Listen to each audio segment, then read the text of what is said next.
Okay, there we go. Hey everybody.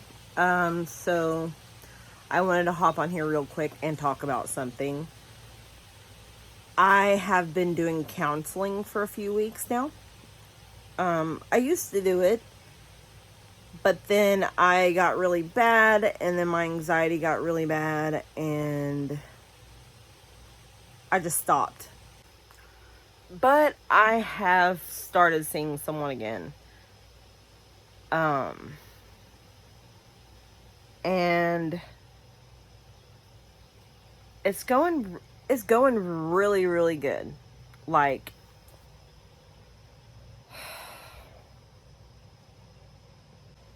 I feel like this person is listening to me and understanding absolutely everything I'm going through. And, like, you know, I think this is a good fit for therapy. She ended up giving me homework, and the homework was basically like, you can do it with your eyes open or closed. I was doing it with my eyes open because, I was having to read anyway. So I was supposed to imagine that I was a really flat rock, and I've been tossed into a clear blue lake, and I'm sinking slowly to the nice sandy bottom. And okay, so I had to restart. So let me think, where was I? I had to come let the dogs out. They had to go to the bathroom. But whenever I was trying to envision, sinking into the clear blue lake to the nice sandy bottom, it wasn't, it started out that way, but then it's like it quickly changed to like a lake, like a nasty, dark, murky, gross lake. And I started getting really anxious and extremely bothered, and my heart started racing, and I had to stop.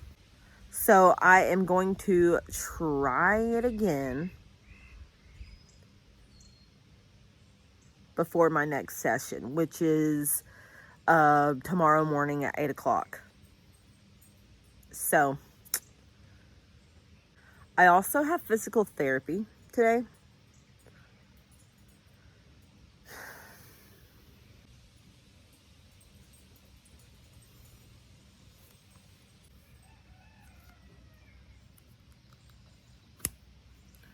Yeah, I have physical therapy today, and I have my next counseling appointment in the morning, because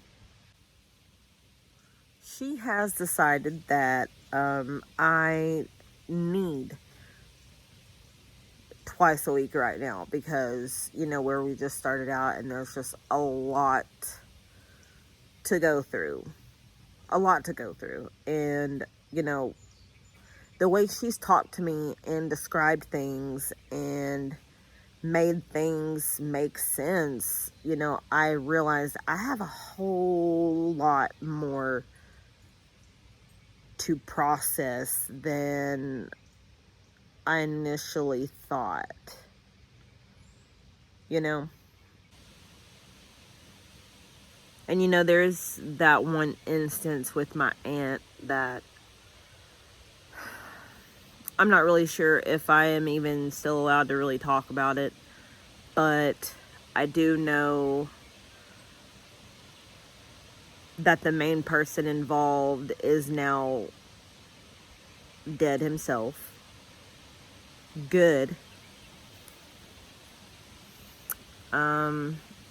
And he had been wanted by the FBI for other murders, and he was going under a different name than what his real name was.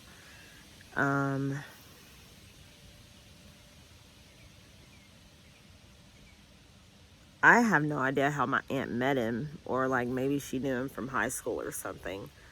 But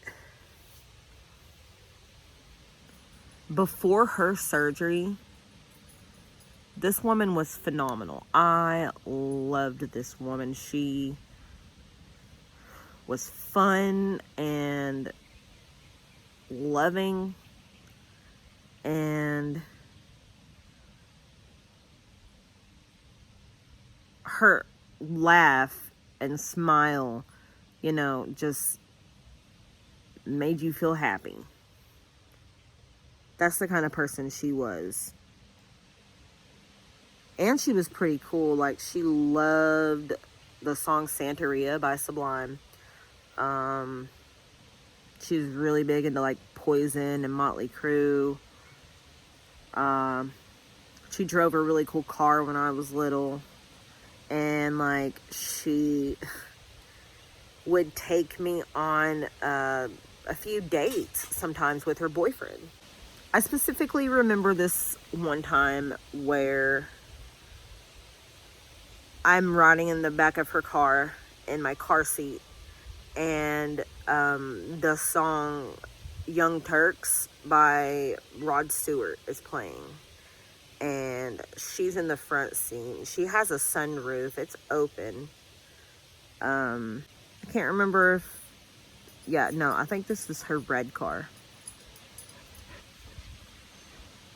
I can't remember what kind of car it was, but it was a little sports car. It was a cool car. And then she had my cousin, and I was really close to my cousin, and then she had my other cousin. I was close to both of them, but I was more so close to the oldest when we were much younger.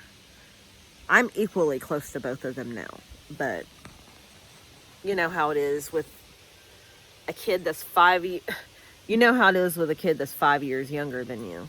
So that weight loss surgery, I don't know what went wrong, but something went wrong, and it put her in an enormous amount of pain and made her so sick.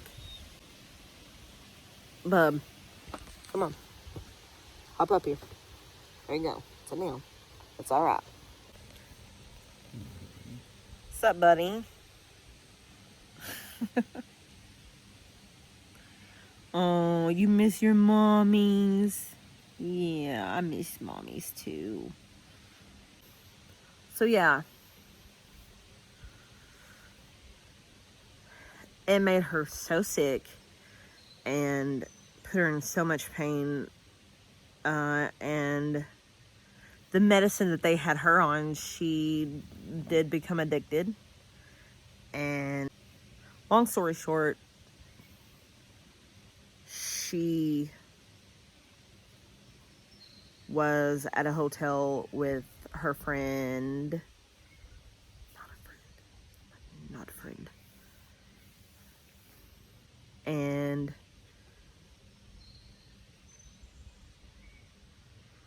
I'm at my apartment with the girlfriend I just talked about, the one who lied about the kid, and we're watching Knocked Up, and it's my first time seeing it. I'm absolutely loving it, and I get the call that my aunt's in the hospital, and they don't know if she's gonna make it or not, so I rush up there. All of my family's there. We stay there overnight, all of us. I even slept on this little couch thing out in like the lobby. A lot of us actually ended up doing that, taking turns. But like,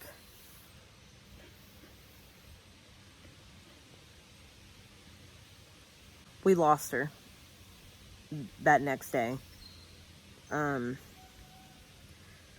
Turns out he had waited 7 hours to even bother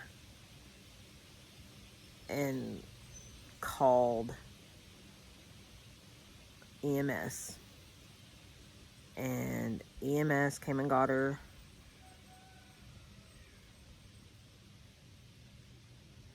She was practically brain dead. And I think they realized that in the middle of the night. And basically just kept her on life support long enough for everybody to get there and, you know, say their goodbyes to her. So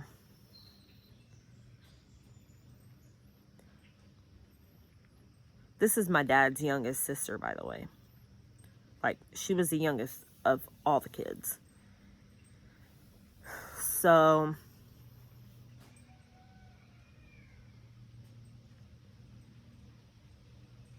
that guy was there when she passed. And some of us were very sketchy of this dude anyway. And sorry the dog saw a bird and went running.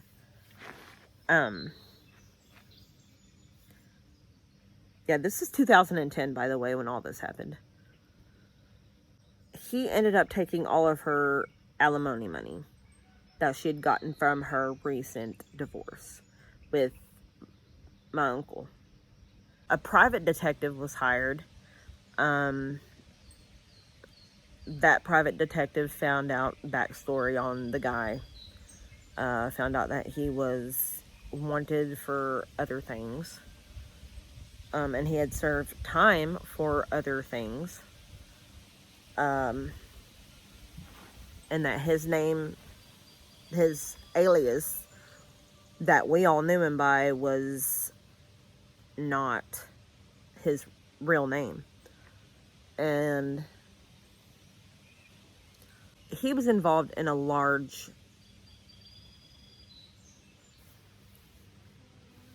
he was involved in something large. Like, scary. And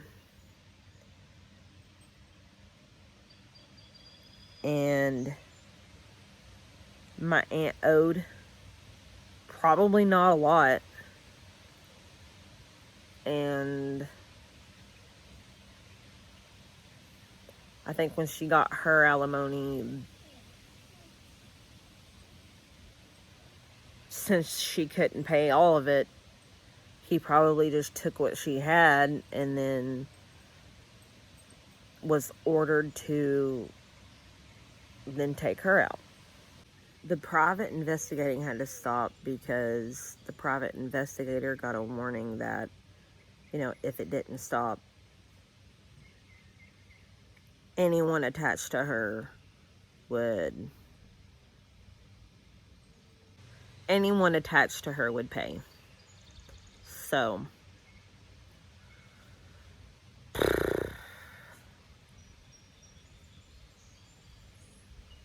they had to stop. And I just hoped and hoped and hoped the entire time that he would get his. And then he did. He got his. I don't know how it happened, but he was murdered. That's what we read on line. And I know you're not supposed to wish those kind of things upon people, but he deserved it. And not only because of what he did to my aunt, but for all them other lives that he had taken too. And ruined.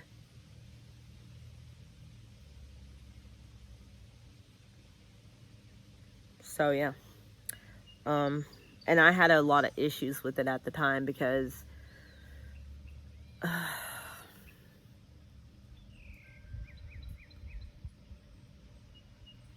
at one point she had called me up and was like, hey, me and you should go half and half on getting a apartment together.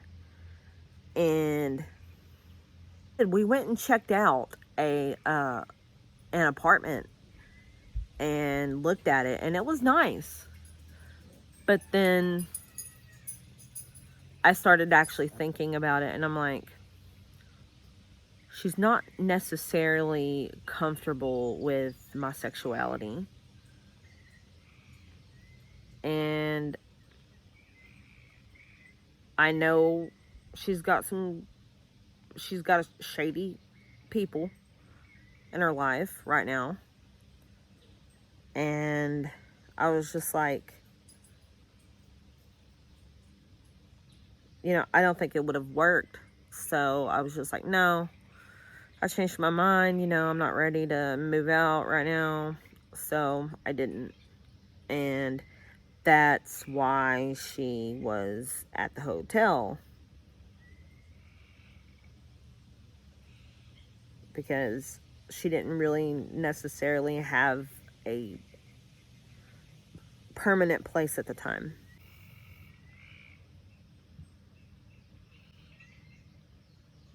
And previously, it had come a really bad snowstorm. And she was at a friend's house, and this friend lived in a sketchy part of town, and it just wasn't surprising if something went south. So I am driving a 94 Ford Aspire with bald tires, and my heat barely works, okay? But she calls me and she's like, can you please come get me? And I'm just like, are you okay? And she's like, just please come get me. I don't feel okay. I don't feel safe here. Can you please come get me? So I was like, okay, yeah, I'm absolutely on my way. So I went through an absolute snowstorm to get to her. And whenever I got to her and got her in the car, she was just, like, so grateful. She's like, I love you. Thank you so much. You don't know what it means for you to be here for me. And she didn't tell me why. She didn't tell me why she felt uncomfortable. But I really didn't think I wanted to know, or that she even wanted to share. Whenever I got her in the car and everything, and we were struggling to get back home, I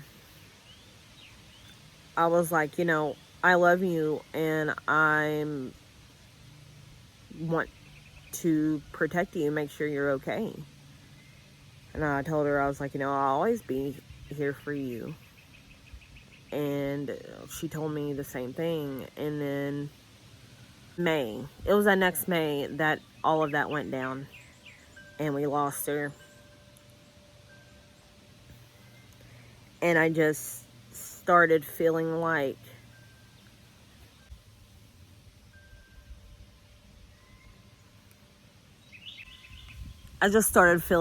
if I would have moved her in to an apartment with me, she wouldn't have been there with him that night.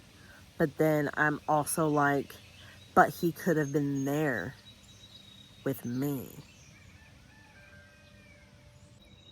If me and her would have got that apartment, he could have been there with me. No, because then I could also use, the whole, well, you don't want me to have a girlfriend here, so I don't want you to have him here. I could have pulled that, but I guess I didn't think of that at the time. But she was amazing person. And there were mistakes made. there were mistakes made, but everybody makes mistakes, and she never thought that getting weight loss surgery would result into an addiction, and one that ended her life. And yeah, that guy also smothered her with a pillow. Not to death, but bad enough to cause brain damage.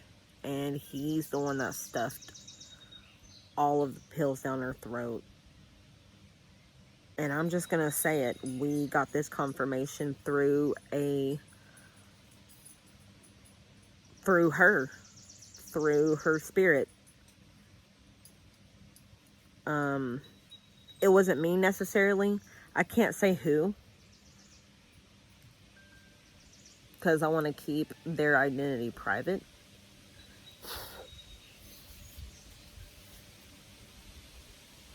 But she told us what happened.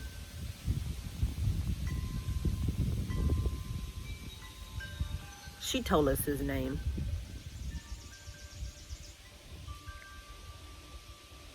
I wasn't there for it, like I said, but he killed her and he got what he deserved. But I think about her all the time. I think about her whenever I'm around the rest of the family, because, you know, she should be there too. And she's not. And that's also how it kind of feels with my mom, my pa.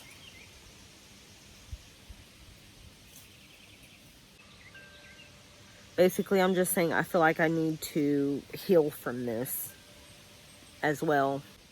I have harbored these feelings of blame toward myself,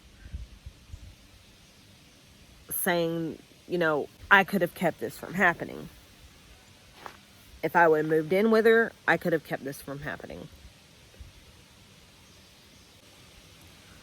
But it was going to happen one way or the other, probably.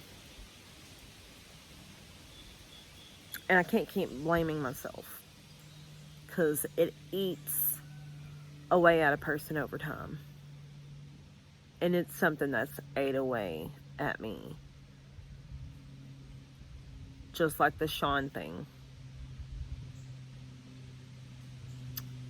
I'd always been told, do not swear on someone else's life, and I paid for it.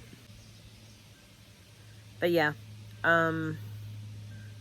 there's a lot more I'm going to be unpacking in my sessions, so I think I can talk more about me being non-binary and explain that a little better in another video,